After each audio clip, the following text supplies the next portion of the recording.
नमस्कार दोस्तों, एग्जाम साधक में मैं गिरिराज सोनी आप सभी का स्वागत करता हूं। आज हम यूनिट 9 स्टार्ट करने वाले हैं। इसमें हम यूनिट 9 के हर एक टॉपिक को बड़े ही डिटेल से और बहुत अच्छे से समझेंगे। तो ये आज का जो हमारा टॉपिक है, पहला टॉपिक है, उसको हम कहते हैं इलेक्ट्रॉनिक्स।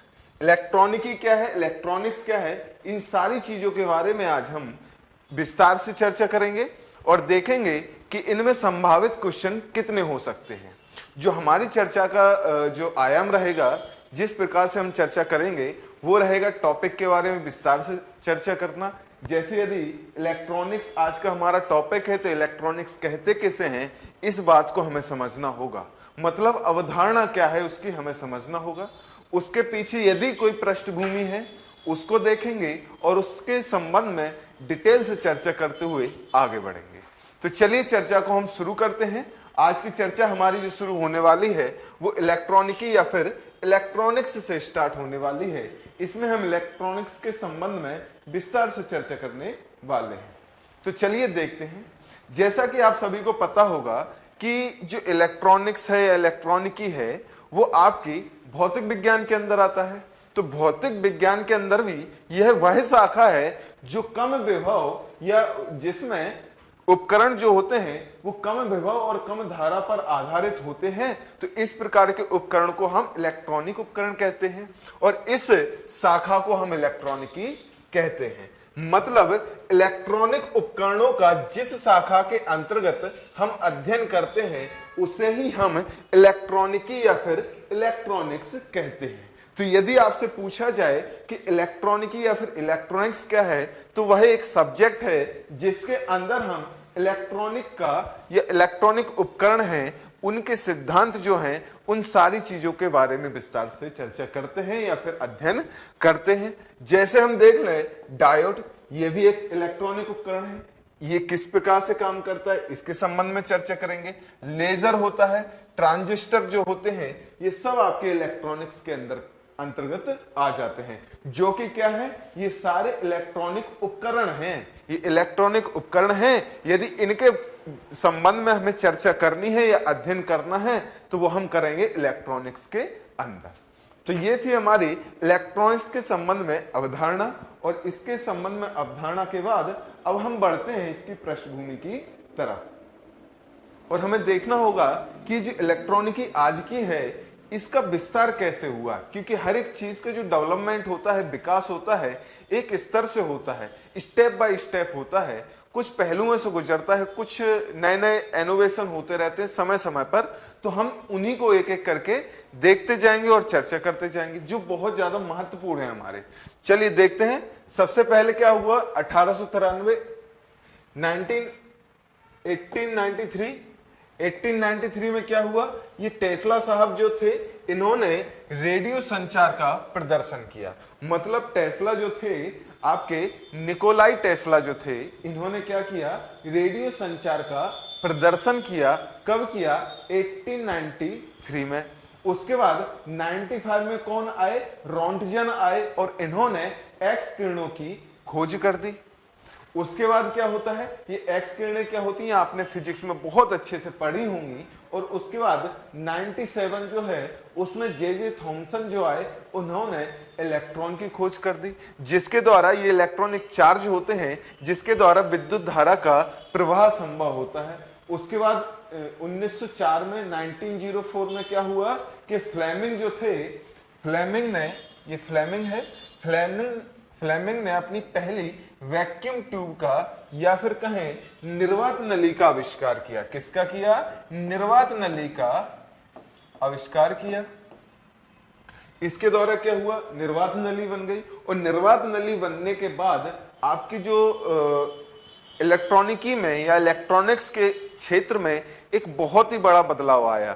कैसे आया कि जैसे ही हमने निर्वात नली बनाई तो उसके अंदर हमारे जो इलेक्ट्रॉन्स की प्रवाह की दर थी या जो स्पीड थी वो बढ़ी। और उसी के साथ साथ आप देखेंगे कि हमने टेलीविजन में, कंप्यूटर में, इन सारी जगहों पर ये निर्वात ट्यूब का इस्तेमाल करते हुए या फिर कहें वैक्यूम ट्यूब, निर्वात नली का इस्तेमाल किया और उन सारी चीजों को बनाने में हमने सफलता प्राप्त की। उसके बाद 1906 इसमें क्या हुआ, लीवेन और फॉरेस्ट ने ट्रायोड का निर्माण किया, और फिर 1907 में फॉरेस्ट ने ट्रायोड जो था उसका पेटेंट कराया, जिससे क्या हुआ, जो पहला इलेक्ट्रॉनिक प्रवर्धक बना आगे जाके, जो एम्पलीफायर था, इलेक्ट्रॉनिक एम्पलीफायर था, वही ये जाके आगे ट्रायोड जो था उन्होंने इसका 1907 में पेटेंट करा लिया और फिर आपका इलेक्ट्रॉनिक एम्पलीफायर यहां पर बना दिया।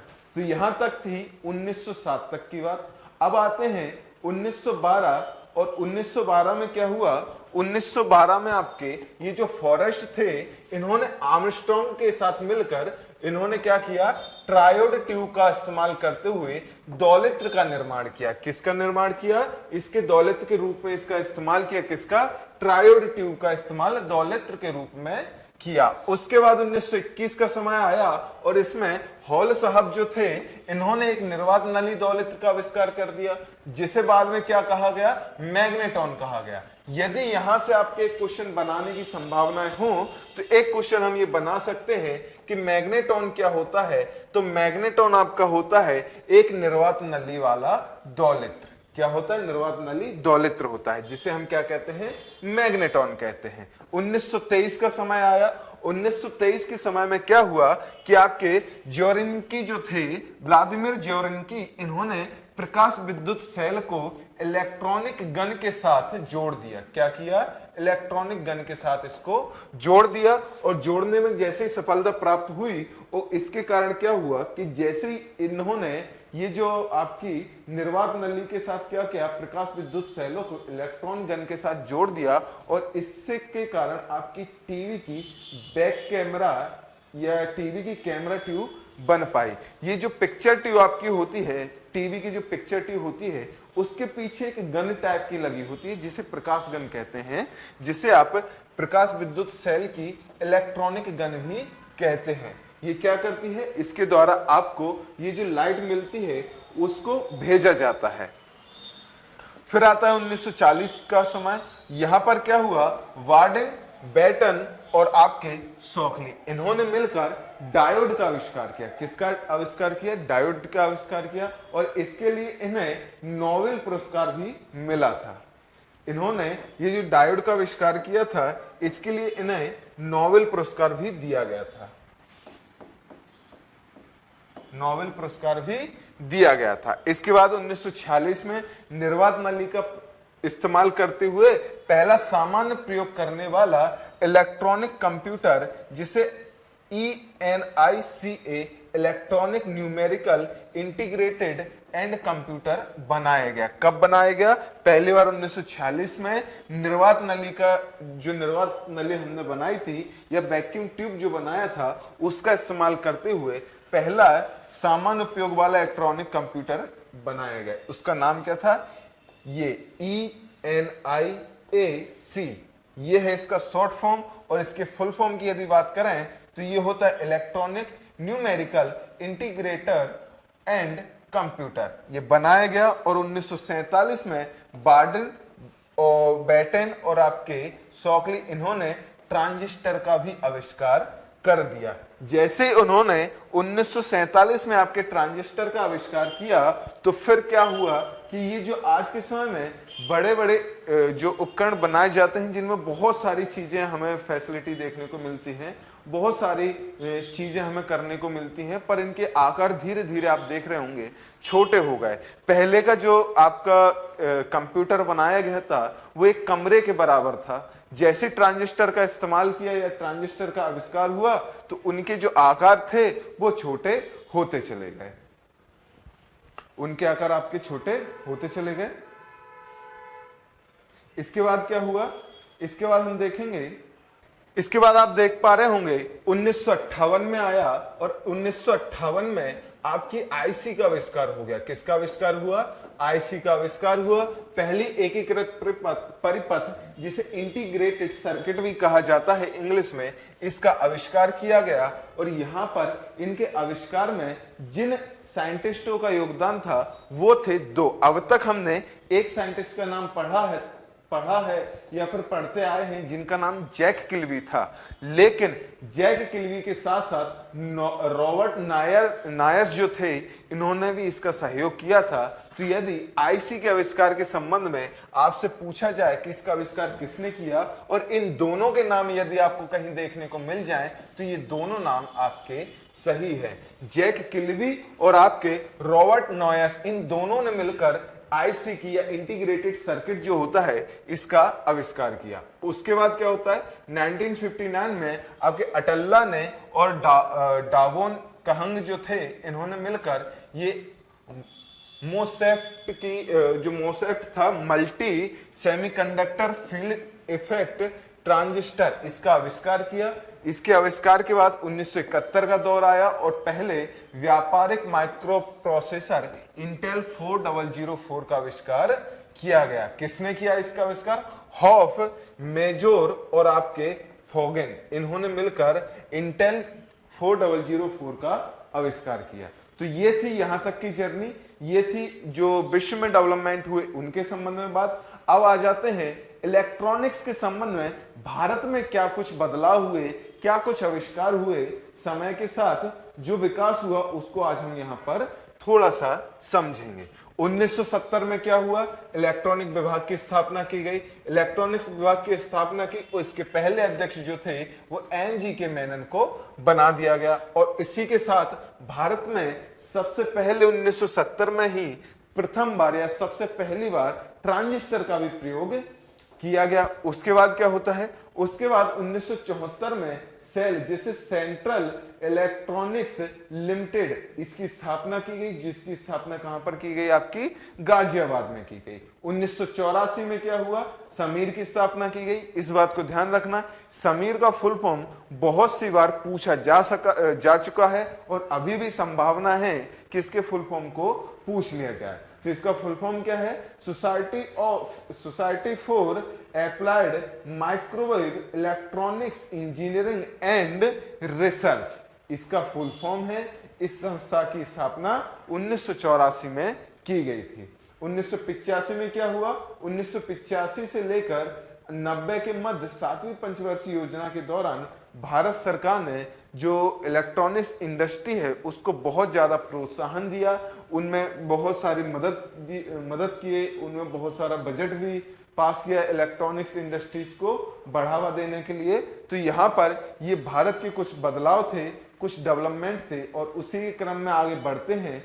और फिर क्या हुआ इसको समझते हैं। 1987 का समय आया। 1987 में क्या हुआ, अतिचालकता और उससे जुड़े अनुसंधान और विकास के कार्यक्रमों को बढ़ाने के लिए या उनके कार्यों को बढ़ावा देने के लिए यहाँ पर प्रबंध बोर्ड की स्थापना की गई। ये एक कार्यक्रम था, इसकी स्थापना की गई। और 1988 में क्या हुआ, राष्ट्रीय चैनल की शुरुआत की गई। 1988 में राष्ट्रीय चैनल की शुरुआत करने के बाद 1990 में आपके पुणे में इलेक्ट्रॉनिक प्रौद्योगिकी के लिए सामग्री केंद्र बनाया गया, जिसे सीमेट नाम दिया गया। और सीमेट का भी आपको फुल फॉर्म याद रखना होगा। इसका फुल फॉर्म क्या है, centre for material for electronic technology, इसका फुल फॉर्म है। ये आपको सीमेट का फुल फॉर्म भी याद रखना होगा। इसकी स्थापना कब की गई थी, 1990 में की गई थी। कहां पे की गई थी, आपके पुणे में इसकी स्थापना की गई थी। उसके बाद 1991 का दौर आया। 1991 में जो हमने 1987 का प्रबंधकीय बोर्ड बनाया था, इसका नाम बदल दिया गया और इसका नाम बदलकर राष्ट्रीय अतिचालकता विज्ञान और प्रौद्योगिकी बोर्ड इसका नाम कर दिया गया। और उसी के साथ राष्ट्रीय अतिचालकता विज्ञान प्रौद्योगिकी बोर्ड की स्थापना की गई। ठीक है, ये कुछ डेवलपमेंट थे भारत के अंदर और इसके बाद भी कुछ डेवलपमेंट हुए हैं, उन्हें भी हम समझ लेते हैं क्या कुछ हमें देखने को आगे भी मिला है। 1993 का दौर आया। 1993 दौर के समय हुआ ये कि इलेक्ट्रॉनिक हार्डवेयर प्रौद्योगिकी पार्क योजना जो थी, जिसे हम कहते हैं ETP स्कीम, इसको बनाया गया। ये स्कीम आपकी बनाई गई और उसके बाद 1984 में राष्ट्रीय इलेक्ट्रॉनिक और सूचना प्रौद्योगिकी जो संस्थान है उसकी स्थापना यहां पर की गई। तो यहां पर ये संस्थान के स्थापना वर्ष पूछे जा सकते हैं। आपके ये संस्थान के स्थापना वर्ष आपको थोड़े से याद रखने होंगे, जो बहुत ज्यादा महत्वपूर्ण है, हमें सिर्फ उन्हीं को याद रखना है। उसके बाद 2000 का दौर आता है और 2000 में क्या हुआ, प्रौद्योगिकी विस्तार बोर्ड की स्थापना की गई और 2005 में आपका इलेक्ट्रॉनिक इंटरफेरेंस सेवा की शुरुआत की गई और 2019 में राष्ट्रीय इलेक्ट्रॉनिक नीति आपकी बनाई गई। तो राष्ट्रीय इलेक्ट्रॉनिक नीति आपकी कब बनाई गई, आपकी 2019 में बनाई गई। इस बात को ध्यान रखना। क्यों? क्योंकि आपको ऐसा लगेगा कि पूरे डेवलपमेंट इतने पुराने समय में हो चुके थे, तो हो सकता है ये भी कभी 2000 के पहले हो चुका हो, तो ये बिल्कुल नहीं। यहां पर 2019 में राष्ट्रीय इलेक्ट्रॉनिक नीति की स्थापना की गई या फिर इस नीति को बनाया गया। अब आता है एक नया क्वेश्चन। वो क्वेश्चन ये है कि इलेक्ट्रिकल और इलेक्ट्रॉनिक्स, ये दो शब्द हैं, इन शब्दों में अंतर क्या है? इन अंतरों को हमें समझना होगा कि इसमें क्या अंतर है। तो सबसे पहले हम इलेक्ट्रिकल देख लेते हैं। इलेक्ट्रिकल क्या है? विद्युत ऊर्जा के उत्पादन, उपयोग और प्रबंध से संबंधित क्षेत्र और कार्यों का जो अध्ययन होता है, उसे किसमें करते हैं? उसे इलेक्ट्रिकल में किया जाता है। वहीं और देखें तो इलेक्ट्रिकल डिवाइस में प्रायः तांबा और एल्यूमिनियम के जो धातु, जो तांबा और एल्यूमिनियम ऐसी धातु हैं, इनका प्रयोग किया जाता है विद्युत धारा या इलेक्ट्रॉनों के प्रवाह के लिए। वहीं आगे बढ़े तो आगे देखते हैं इलेक्ट्रिकल डिवाइस विद्युत धारा को ऊर्जा के किसी अन्य धारा में या अन्य ऊर्जा में परिवर्तित कर देता है। जैसे आपका फैन जो होता है वो विद्युत धारा को यांत्रिक ऊर्जा में परिवर्तित कर देता है। आपकी लाइट जो होती है, एलईडी लाइट जो होती है, वो विद्युत धारा को प्रकाश धारा में परिवर्तित कर देती है। वहीं आपके जो स्पीकर होते हैं वो विद्युत धारा को ध्वनि ऊर्जा में आपके परिवर्तित कर देते हैं। तो ये क्या करते हैं कि इलेक्ट्रॉनिक डिवाइस जो होते हैं वो विद्युत धारा को ऊर्जा के किसी अन्य उपयोगी रूप में परिवर्तित कर देते हैं। जैसे आप देख पा रहे होंगे, प्रकाश, ऊष्मा, गति, ध्वनि, ये सारी चीजों में इसमें परिवर्तन आ जाता है। वहीं आगे बढ़ते हैं और आगे देखते हैं तो देखेंगे इलेक्ट्रिकल उपकरण जो हैं वो एसी विद्युत धारा पर आधारित होते हैं और इलेक्ट्रिकल उपकरण के उदाहरण जो हैं वो कौन कौन से हैं? पंखा है, हीटर है, जनरेटर है और ट्रांसफार्मर, ये इसके उदाहरण रहे। तो इसमें हमें ध्यान क्या रखना है कि इसमें ऊर्जा के उत्पादन, उपयोग और प्रबंधन से संबंधित जितने भी क्षेत्र होते हैं और कार्य होते हैं, उनका अध्ययन हम इलेक्ट्रिकल के अंतर्गत करते हैं। वहीं यदि इलेक्ट्रॉनिक्स की बात कही जाए तो इलेक्ट्रॉनिक्स में क्या होता है? इलेक्ट्रॉनों की निर्वात, गैस, चालन और अर्धचालक आदि के माध्यमों में प्रवाह की जो वजह से बनने वाले उपयोगी डिवाइसों का अध्ययन इसके अंतर्गत किया जाता है। जैसे आप समझ लीजिए कि किसी भी डिवाइस के अंतर्गत यदि निर्वात नली, गैस या फिर चालक, अर्धचालक आदि माध्यमों का प्रयोग करके जो उपयोगी डिवाइस बनाए जाते हैं, उनका जो अध्ययन किया जाता है, वो सारा अध्ययन हम कहां पर करते हैं? वो पूरा अध्ययन हम इलेक्ट्रॉनिक्स के अंतर्गत करते हैं। वहीं इलेक्ट्रॉनिक्स में सिलिकॉन, जर्मेनियम जैसे सेमीकंडक्टर जो अर्धचालक होते हैं, उनका हम प्रयोग करते हैं। सेमीकंडक्टर, अर्धचालक क्या होते हैं, ये हम आपको आगे आने वाली स्लाइड में बिल्कुल अच्छे से समझाएंगे। तो चलते हैं इसी के क्रम में आगे बढ़ते हुए। फिर क्या होता है आपका इलेक्ट्रॉनिक डिवाइस में इलेक्ट्रॉनों के प्रवाह को जो नियंत्रित करने के लिए विशेष कार्य को करने की योग्यता होती है। जो इलेक्ट्रॉनिक्स के अंदर क्या होता है कि जो इलेक्ट्रॉनिक डिवाइस होते हैं उनके अंदर धारा को प्रवाहित करने के लिए जो नियंत्रण होता है वो इसके अंदर कार्य करने की योग्यता होती है। वह इलेक्ट्रॉनिक उपकरण प्रायः डीसी या इलेक्ट्रॉनिक्स उपकरण जो होते हैं वो डीसी विद्युत धारा पर आधारित होते हैं और इसके अंतर्गत क्या आ जाता है आपका diode, transistor, diode, IC chip, ये सारी चीजें इसके अंतर्गत हमें देखने को मिलती हैं। आगे बढ़ते हुए हमें देखना होगा चालकता के आधार पर कुछ पदार्थ। मतलब यह है कि आपने देखा होगा कि कई ऐसे पदार्थ होते हैं जो विद्युत धारा के चालक होते हैं और कुछ ऐसे पदार्थ होते हैं जो विद्युत धारा के चालक नहीं होते हैं और कुछ ऐसे होते हैं जो अर्धचालक होते हैं। फिर अर्धचालक क्या होता है ये मैं आपको समझाऊंगा। और कुछ ऐसे पदार्थ होते हैं जो विद्युत धारा के अतिचालक होते हैं। तो वहीं यदि मैं इन चारों पदार्थों की बात कर लूं, चारों प्रकारों की बात कर लूं, तो इन चारों प्रकारों को एक एक करके हम विस्तार से समझेंगे। पहले में क्या है चालक, दूसरे में है अचालक, तीसरे आते हैं अर्धचालक और आपके जो चौथे होते हैं उन्हें हम बोलते हैं अतिचालक। चलिए देखते हैं एक एक करके। चालक क्या होता है? चालक ऐसे पदार्थ होते हैं जिनमें से विद्युत धारा आसानी से प्रवाहित हो जाती है, ऐसे पदार्थों को हम चालक पदार्थ कहते हैं। इसके अंतर्गत क्या आता है? इसके अंतर्गत आपकी धातुएं आती हैं, सभी जितनी भी धातुएं हैं वो आती हैं, अम्ल आते हैं, क्षार आते हैं, लवण के जलीय विलयन आते हैं और आपका मानव शरीर जो होता है ये सब विद्युत धारा के चालक होते हैं। वहीं यदि अचालक की बात करें तो ऐसे पदार्थ या ऐसे पदार्थ जिनसे होकर आपकी विद्युत धारा प्रवाहित नहीं हो सकती है, उन पदार्थों को हम अचालक पदार्थ कहते हैं। इनमें कौन कौन से आते हैं? इनमें आप देखा होगा कि रबर जो होती है, रबर विद्युत की अचालक होती है, या फिर कह लें कुचालक भी कहते हैं इसको, विद्युत धारा की कुचालक होती है। तभी तो आपने देखा होगा कि जो वायर होता है, वायर के ऊपर हम रबड़ की कोटिंग कर देते हैं और उसके ऊपर दूसरा वायर यदि टच भी हो जाता है तो वो आपस में फ्यूज नहीं करते हैं या फॉल्ट नहीं होता। क्यों नहीं होता है?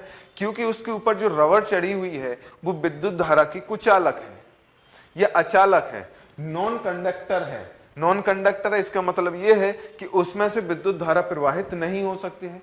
वैसे ही आपने देखा होगा कि लकड़ी को यदि हम विद्युत धारा के तार में लगाएं तो हमें करंट नहीं लगता है, वहीं किसी धातु के छड़ी को हम लगा देते हैं तो क्या होता है? हमें करंट लग जाता है। तो ये सारी चीजें क्या होती हैं? ये विद्युत धारा के कुचालक होती हैं जिनसे विद्युत धारा की प्रवाहित नहीं हो सकती है। तो इसके अंदर क्या आता है? इसके अंतर्गत आपकी लकड़ी, रबड़, कागज, अभ्रक और शुद्ध आसुत जल। ये जो शुद्ध आसुत जल यहाँ पर लिखा हुआ है, इस बात को ध्यान रखना कि शुद्ध आसुत जल जो होता है वो विद्युत धारा का कुचालक होता है। तो यहाँ पर यदि आपसे शुद्ध आसुत जल पूछा जाए तो आपको बताना होगा ये कैसी है विद्युत धारा की, तो ये विद्युत धारा की कुचालक मानी जाती है। अब आ जाते हैं अर्धचालक। अर्धचालक कैसे पदार्थ होते हैं?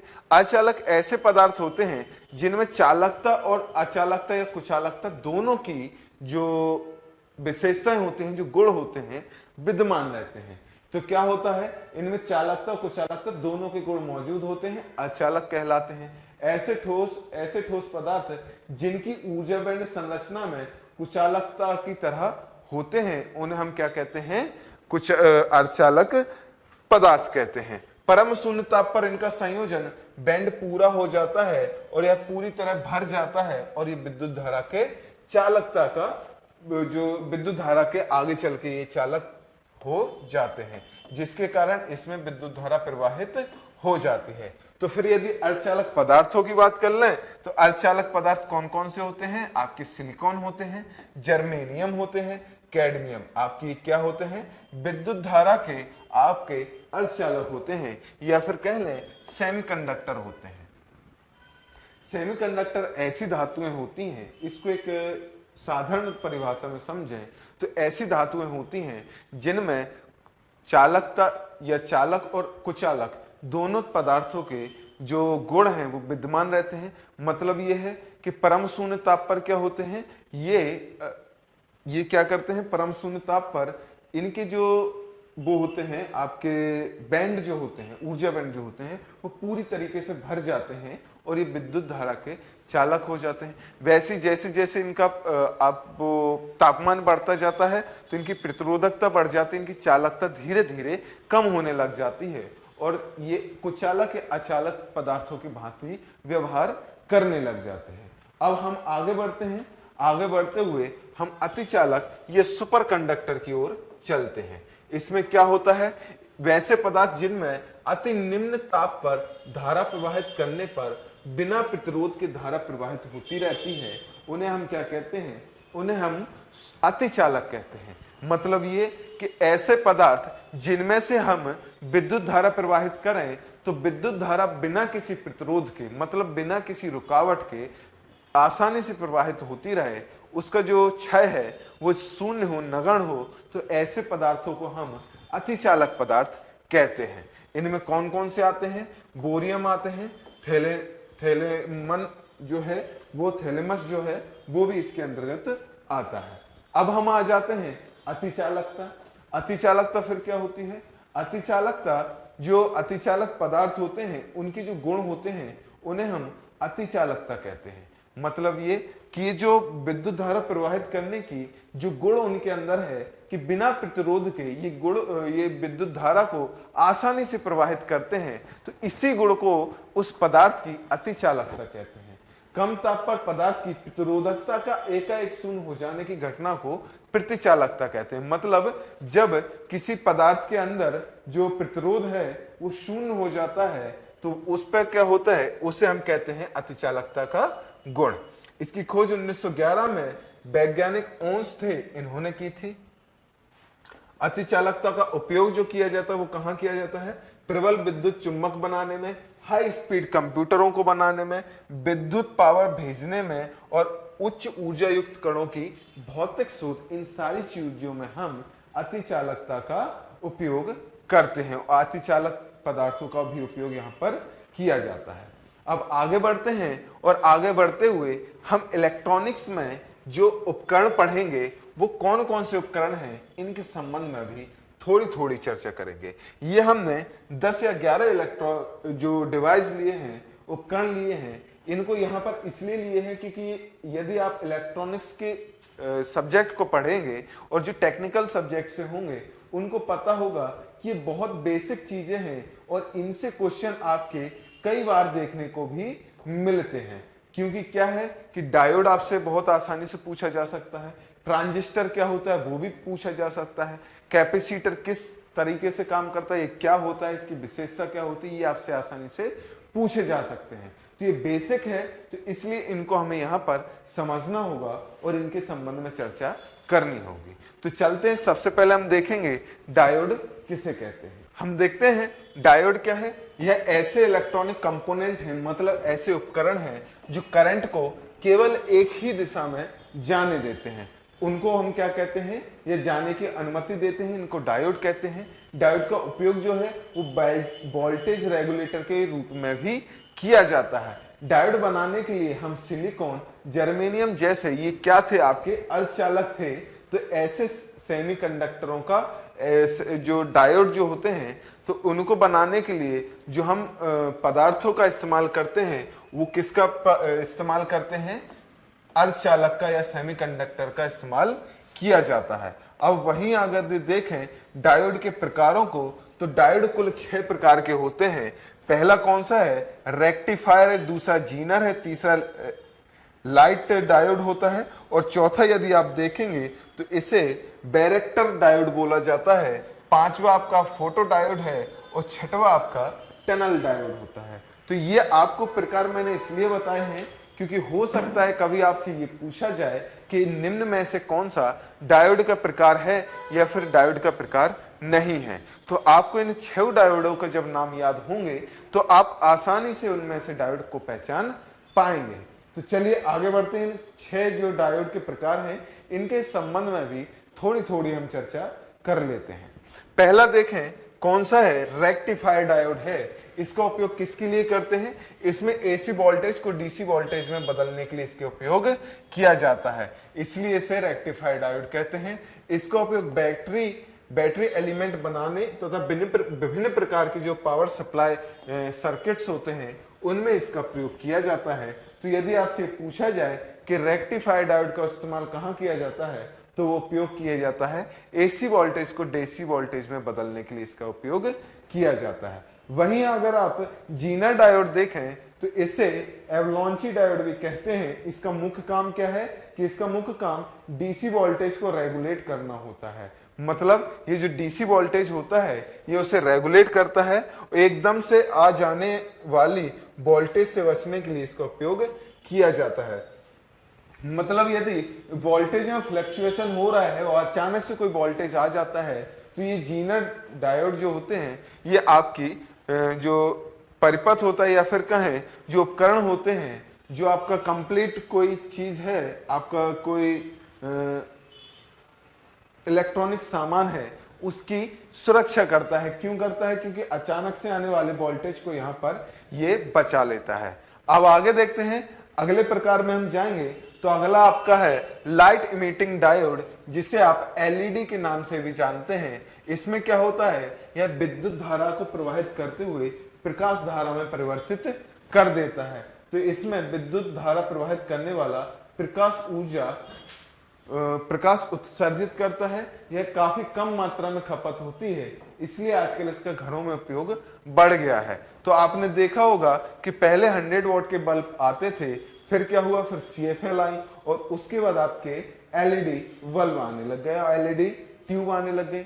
ये क्या है, इसमें क्या होता है, लाइट इमिटिंग डायोड होते हैं। ये विद्युत धारा का प्रकाश उत्सर्जित करते हैं और इसमें क्या होता है, इसमें विद्युत धारा की जो खपत होती है वो बहुत ही कम होती है, इसलिए आजकल इसका उपयोग बहुत ज्यादा बढ़ गया है। आगे बढ़ते हैं, बैरेक्टर डायोड क्या होते हैं, इसे बैरी कैप भी कहते हैं और बोल्ट कैप के नाम से भी जानते हैं। इसका उपयोग आप ट्यून्ड सर्किट, FM मॉड्यूलेटर या फिर कलर टीवी रिसीवर, इन सभी में जो डायोड हैं इनका इस्तेमाल किया जाता है। इनको बैरेक्टर डायोड कहते हैं। इसका इस्तेमाल सिग्नलों के लिए किया जाता है और जो साउंड होते हैं उनके लिए भी किया जाता है, सिग्नल को भेजने के लिए किया जाता है। तो ऐसे डायोड को बनाया जाता है। आगे बढ़ते हैं, आगे हम देखेंगे अगला आपका है फोटो डायोड। तो फोटो डायोड क्या होता है, यह डायोड प्रकाश ऊर्जा को विद्युत ऊर्जा में परिवर्तित कर देता है। तो आपसे यदि अब क्वेश्चन पूछा जाए कि जो सोलर पैनल होते हैं उनमें किस प्रकार के डायोड या कौन से डायोड का इस्तेमाल किया जाता है, तो वो आपके फोटो डायोड वहां पर इस्तेमाल किए जाते हैं। वो क्या करते हैं, वो प्रकाश ऊर्जा को विद्युत ऊर्जा में परिवर्तित कर देते हैं। इसका उपयोग कहाँ होता है, लॉजिक सर्किट, लाइट अलर्ट और स्विचिंग डिवाइस, इन सारी चीजों में इसका उपयोग किया जाता है।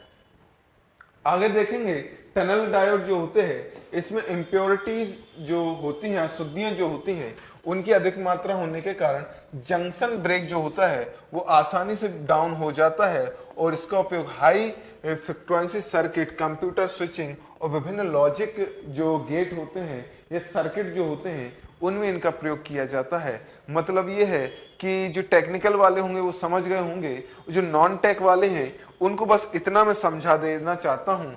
टनल डायोड एक प्रकार है, इसमें क्या होता है, इसमें बहुत ज्यादा मात्रा में अशुद्धि को मिला दिया जाता है, जिसके कारण आपके एक जंक्शन बनता है। N और P का बीच में जो डायोड का N और P क्षेत्र होता है, इनके बीच को क्षेत्र को क्या कहा जाता है, जंक्शन कहा जाता है। और यही जंक्शन ब्रेक जो होता है वो डाउन आसानी से हो जाता है, तो उसी को हम टनल डायोड कहते हैं। आगे बढ़े और अगला हम डिवाइस देखें, अगला उपकरण हम देखेंगे तो आपका है ट्रांजिस्टर। यह एक अर्धचालक डिवाइस है। इसका उपयोग क्या होता है, एम्पलीफायर और इलेक्ट्रॉनिक स्विच के रूप में किया जाता है। वहीं आप कैपेसिटर देखेंगे। कैपेसिटर आप सभी ने देखा, आप सभी के घरों पे इसका इस्तेमाल भी बहुत होता है, जो पंखे कूलर में लगे होते हैं, जिसे हम कंडेंसर भी कहते हैं, उसी को कैपेसिटर कहा जाता है। कंडेंसर आम बोलचाल की भाषा में बोला जाता है। वो क्या होता है, यह ऊर्जा को इलेक्ट्रॉनिक चार्ज के फॉर्म में स्टोर करके रखता है। और क्या होता है, यह रिचार्जेबल बैटरी की तरह बहुत ही कम समय के लिए चार्ज होती है। मतलब ये है, जो कैपेसिटर होते हैं, यदि आपसे 2-3 बातें कैपेसिटर के बारे में पूछी जाएं तो वो क्या होती हैं। पहली बात यह है कि इलेक्ट्रॉनिक चार्ज फॉर्म के रूप में स्टोर करता है, मतलब जो इलेक्ट्रॉन्स होते हैं उन्हें चार्ज के रूप में ये स्टोर कर लेता है बैटरी की तरह। वहीं यदि देखा जाए तो ये रिचार्जेबल होती है, तो जी हाँ बिल्कुल होती है। आगे देखें तो यह बहुत कम समय के लिए चार्ज होता है। इसके अंदर क्या होता है कि कम समय के लिए इसमें चार्ज उपस्थित रहते हैं, तो इनका उपयोग किया जाता है। इसका एसआई मात्रक कूलम पर वोल्ट होता है, जिसे हम फैराडे भी कहते हैं। उसके बाद यदि देखें तो कैपेसिटर को उपयोगी की यदि बात करें तो आवेश के संचय करने में, ऊर्जा का संचय करने में, विद्युत उपकरणों में और इलेक्ट्रॉनिक सर्किट बनाने में भी इनका उपयोग किया जाता है। ये थे आपके कैपेसिटर के उपयोग।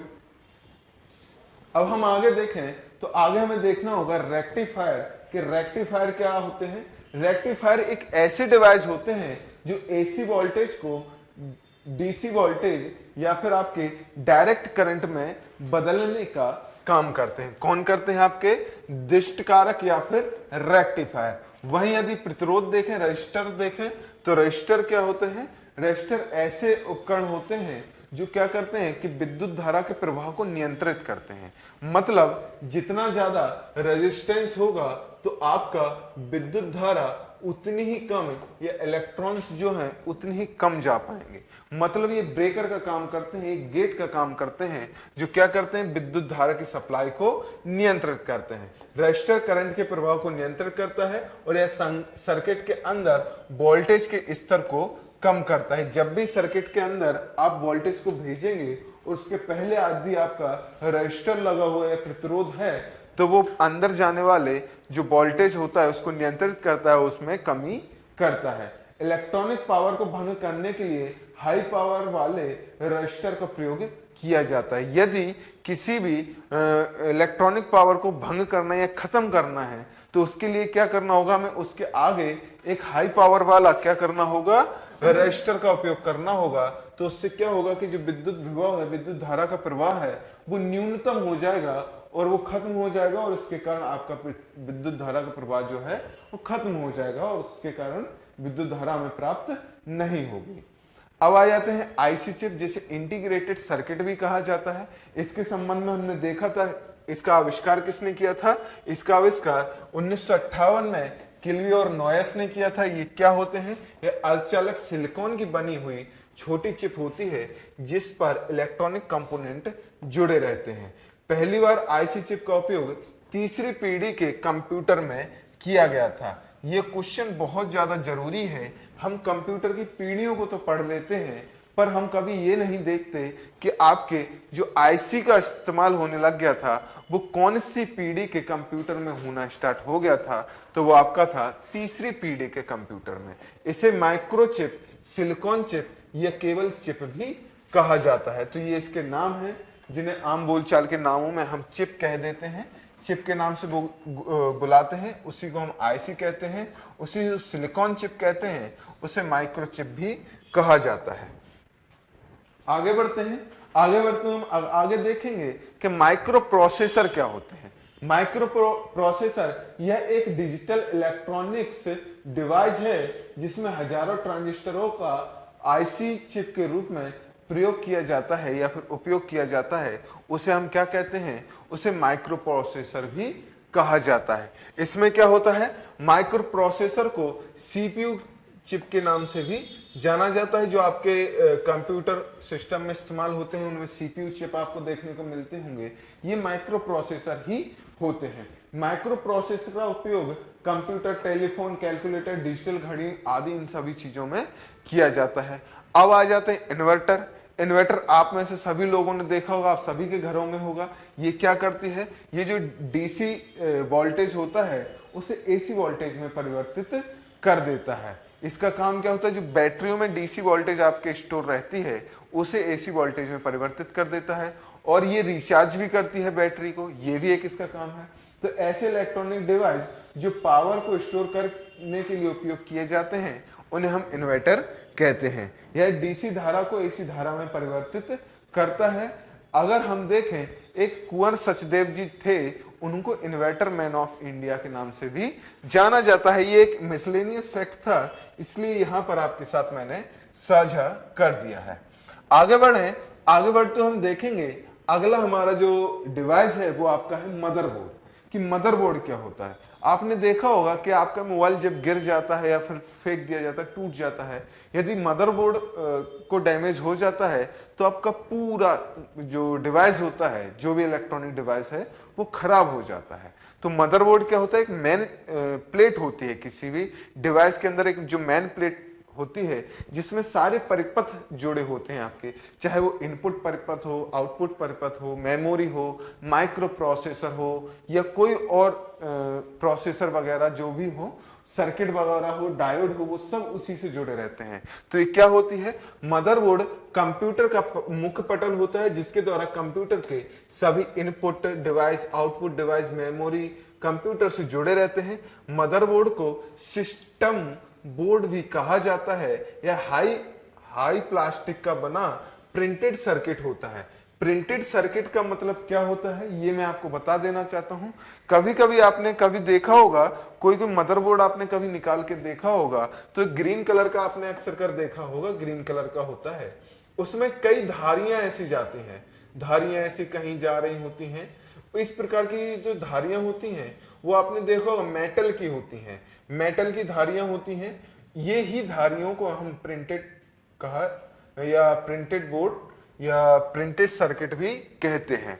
एप्पल कंपनी में मदरबोर्ड को लॉजिक बोर्ड के नाम से जाना जाता है, या फिर मदरबोर्ड जो एप्पल कंपनी जो है, हर कोई मदरबोर्ड शब्द इस्तेमाल करता है, वहीं यहां पर लॉजिक बोर्ड ये लोग इसको कहकर बुलाते हैं। अब एमसीबी क्या होता है? आपने देखा होगा कि जब कभी हमारे घरों में शॉर्ट सर्किट होता है या बहुत तेजी से फ्लक्चुएशन होता है लाइट का, तो हमारी एमसीबी गिर जाती है, जिसे चाबी भी कहते हैं, वो चाबी गिर जाती है। इसका पूरा नाम क्या होता है? Miniature circuit break. मतलब यह है कि जब भी आपका सर्किट ब्रेक हो जाता है उसी को एमसीबी कहते हैं। यह बिजली पावर के ज्यादा या कम या शॉर्ट सर्किट होने पर अपने आप बंद हो जाता है, तो इसे हम एमसीबी या मिनिएचर सर्किट ब्रेक भी कहते हैं। तो मतलब थोड़ी देर के लिए आपका जो सर्किट होता है वो ब्रेक हो जाता है और आपका जो फ्लक्चुएशन था बिजली के अंदर कम हुई या फिर ज्यादा हुई, उसके कारण जो होने वाले परिवर्तन थे उसको वहां पर नियंत्रित या रोक दिया जाता है, जिससे आपके घरों के उपकरण आग लगना, फॉल्ट होना, सर्किट होना, ये सारी चीजों से बचा जा सकता है। इसलिए आपके एमसीबी को लगाया जाता है। अब आ जाते हैं टेलीविजन पर। टेलीविजन एक बहुत ही इंपॉर्टेंट उपकरण है। तो सबसे पहले हमें इसके विकास यात्रा को समझना होगा कि इसमें डेवलपमेंट कैसे हुआ, इसको बनाया कैसे गया। तो 1926 में बेयर्ड जो थे, इनके द्वारा टेलीविजन का आविष्कार किया गया। 1927 में यूएस में पहली बार टेलीविजन का प्रसारण किया गया और उसी के साथ 1959 में भारत के अंदर या भारत में टेलीविजन की शुरुआत की गई। तो भारत में टेलीविजन की शुरुआत 1959 में की गई और तभी दूरदर्शन की भी शुरुआत की गई थी और 97 में प्रसार भारती का गठन किया गया। अब यदि हम टेलीविजन के प्रकारों की बात कर लें तो आपने कई प्रकार की देखी होगी। CRT टीवी देखी होगी, LCD टीवी देखी होगी, LED टीवी देखी होगी और प्लाज्मा टीवी भी देखी होगी। तो इनके बारे में भी हम धीरे धीरे चर्चा कर लेते हैं। क्या है? पहले हम देखें CRT टीवी, जिसे कैथोड रे ट्यूब टीवी कहते हैं। ये वही टीवी है जो बहुत पहले आती थी, आपके घरों में भी कभी रही होगी। एक बड़ा सा जो डब्बा होता था, पिक्चर ट्यूब वाली जो टीवी होती थी, उसी को CRT टीवी कहते थे। एक बड़ा सा बॉक्स होता था और वो बॉक्स ही टीवी के रूप में आपने देखा होगा। ऐसे बॉक्स होता था जो कि टीवी के रूप में हम देखते थे उसे, इसी को हम CRT टीवी कहते हैं। इसका आविष्कार ब्राउन ने किया था 1897 में। कैथोड ट्यूब या पिक्चर ट्यूब इलेक्ट्रॉनिक सिग्नल को वर्चुअल सिग्नल में परिवर्तित करते हैं। मतलब इसमें जो पिक्चर ट्यूब होता है वो क्या करता है कि जो इलेक्ट्रॉनिक सिग्नल हैं उनको वर्चुअल सिग्नल में परिवर्तित कर देता था, जिसके कारण हमें पिक्चर्स दिखाई देती थी। वहीं यदि LCD टीवी की बात की जाए तो LCD टीवी होती है लिक्विड क्रिस्टल डिस्प्ले टेलीविजन, इसका फुल फॉर्म है। LCD का फुल फॉर्म कई बार छोटी छोटी परीक्षाओं में पूछा गया है, तो यदि आपसे भी पूछ लिया जाए, क्योंकि होता यह है कि आपसे कभी कभी कुछ बेसिक क्वेश्चंस पूछ लिए जाते हैं जिन्हें हम अपने एक नकारात्मक या फिर नेगेटिव एटीट्यूड के कारण इसलिए छोड़ देते हैं कि इसमें क्या है, ये कोई मतलब फुल फॉर्म नहीं देखते हैं हम जनरली, क्योंकि हमें लगता है ये हम रोज ही ऐसा शब्द इस्तेमाल करते हैं, इसके बारे में क्या हमें विस्तार से जानना।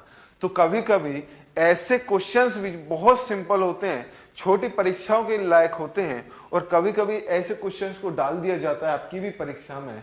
तो होता यह है कि हम उस समय उसको याद नहीं आता, या फिर कुछ याद आता है तो कुछ की जगह हम कुछ और लगा के आ जाते हैं, क्योंकि हमें लिक्विड की जगह लाइट क्रिस्टल डिस्प्ले टेलीविजन भी कर आते हैं बहुत से लोग। मैंने बहुत सारे लोगों को देखा है। अब तक मैं जब से पढ़ाते आ रहा हूं, मैंने कई ऐसे स्टूडेंट देखे जिन्होंने LCD या LED के फुल फॉर्म में बहुत बार गलती की है, क्योंकि यहां पर L का मतलब लिक्विड क्रिस्टल है, तो वहीं उन्होंने एल की जगह लिक्विड की जगह लाइट कर दिया है, लाइट कर दिया है। तो यहां पर आपका ये क्वेश्चन गलत हो जाता है, और वो करता भी यही है कि पहला ऑप्शन लाइट से डाल देगा, दूसरे में क्रिस्टल की जगह कुछ और लिख देगा, लिक्विड सही लिखा होगा तो क्रिस्टल की जगह कुछ और लिख देगा, फिर तीसरे या चौथे में आपका सही उत्तर होगा। तो आपने एक या दो पढ़े और उसी में से एक लगा दिया। तो ये भी क्वेश्चन कई बार हमने गलत होते हुए देखा है। तो ऐसे टीवी क्या होती है, दो ग्लास प्लेटों के मध्य द्रव क्रिस्टल का उपयोग और पीछे से CCFL के उपयोग करके प्रकाश डाला जाता है, और इसके कारण क्या होता है, पिक्चर्स दिखाई देती हैं। और इसको देखने के लिए आपने देखा होगा कि जब हम LCD में देखते हैं तो जब हम उनसे हट जाते हैं या फिर वहां से थोड़ा मूव होते हैं तो हमें पिक्चर साफ नहीं दिखाई देती है। तो इसका जो देखने का दृष्टिकोण है या फिर कोण जो है वो 150 डिग्री तक का होता है। इसको जो LCD टीवी को देखने के लिए 150 तक कोण जो होता है वही होता है, इसको देखने का कोण होता है। अब आ जाते हैं LED टीवी। LED टीवी क्या होती है, LED टीवी ऐसी टीवी, या फिर इनका पहले फुल फॉर्म देख लेते हैं। इसके फुल फॉर्म में आप देखेंगे कि इसके फुल फॉर्म में L का मतलब लाइट है, वहीं LCD में L का मतलब लिक्विड था। तो ये आपके थे LED के फुल फॉर्म, जिसे हम कहते हैं लाइट इमिटिंग डायोड टेलीविजन। इसके अंदर क्या होता है, इसमें LED प्रकाश का उपयोग कर चित्र प्राप्त किए जाते हैं। यह सबसे कम ऊर्जा का खपत करता है, इसलिए आपने देखा होगा कि धीरे धीरे आपकी LED टीवी या LED डिस्प्ले हमें देखने को मिलने लग गई हैं। ये डिस्प्ले इसलिए बनाई गई क्योंकि इनमें ऊर्जा की जो खपत होती है वो बिल्कुल ही कम होती है, फिर बहुत कम मात्रा में होती है LCD की अपेक्षा। अब आ जाते हैं प्लाज्मा टीवी। इसमें क्या होता है, प्लाज्मा सेलों का उपयोग किया जाता है चित्र प्राप्त करने के लिए। इसमें जो ऊर्जा की खपत है वो बहुत ज्यादा मात्रा में होती है, उसकी जो भेदन क्षमता होती है वो बहुत ही ज्यादा होती है। तो इन टीवियों का उपयोग हम कम ही करते हैं। तो ये थी आज की हमारी इलेक्ट्रॉनिक्स से संबंधित क्लास। उम्मीद करता हूं मैं कि आप लोगों को चीजें समझ आई होंगी, और चीजें यहां तक हमने जो कुछ पढ़ा उसके संबंध में आप विस्तार से पढ़ेंगे। इसकी जो आपकी PPT है या जो इसकी PDF है वो आपको टेलीग्राम पर प्राप्त हो जाएगी। यदि आपको अच्छा लगता है तो लाइक कीजिए, सब्सक्राइब कीजिए, और बहुत बहुत धन्यवाद। आपका दिन शुभ हो।